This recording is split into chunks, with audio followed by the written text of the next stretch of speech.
AP Vijayawada Undavalli దగ్గర ఉద్రిక్తత చోటు చేసుకుంది. ఏపీ కాంగ్రెస్ చీఫ్ వైఎస్ షర్మిలను అరెస్ట్ చేశారు పోలీసులు. ప్రజలకు ఇచ్చిన హామీలు, జాబ్ క్యాలెండర్, నిరుద్యోగ సమస్యలు తీర్చాలని చలో సెక్రటేరియట్ కు బయలుదేరారు షర్మిల. అయితే నిరసనలకు పర్మిషన్ లేదని పోలీసులు బందోబస్తు ఏర్పాటు చేశారు. దీంతో ముందు చెర్లపల్లి బంగ్లా దగ్గర రోడ్డుపై బైఠాయించి నిరసన తెలిపారు షర్మిల. తర్వాత కారులో పోలీసుల వలయం నుంచి తప్పించుకుని వారధి దాటి సెక్రటేరియట్ వైపు వెళ్లారు. షర్మిలను ఉండవల్లి దగ్గర అడ్డుకుని అదుపులోకి తీసుకున్నారు పోలీసులు. తర్వాత దుగ్గిరాల పోలీస్ స్టేషన్ కు తరలించారు. దీంతో ఉద్రిక్తత ఏర్పడింది. షర్మిల అరెస్టుకు నిరసనగా ఆందోళన చేశారు కాంగ్రెస్ కార్యకర్తలు. రాష్ట్రంలో సైకో పాలన నడుస్తోందని మండిపడ్డారు.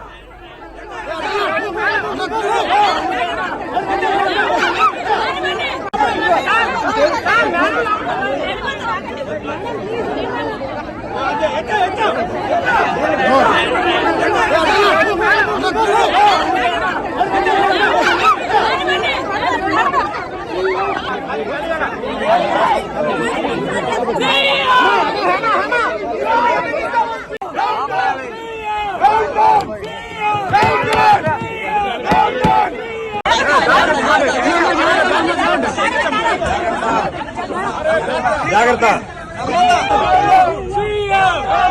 పోలీసు దౌర్జన్యం, పోలీసు దౌర్జన్యం, పోలీసు దౌర్జన్యం.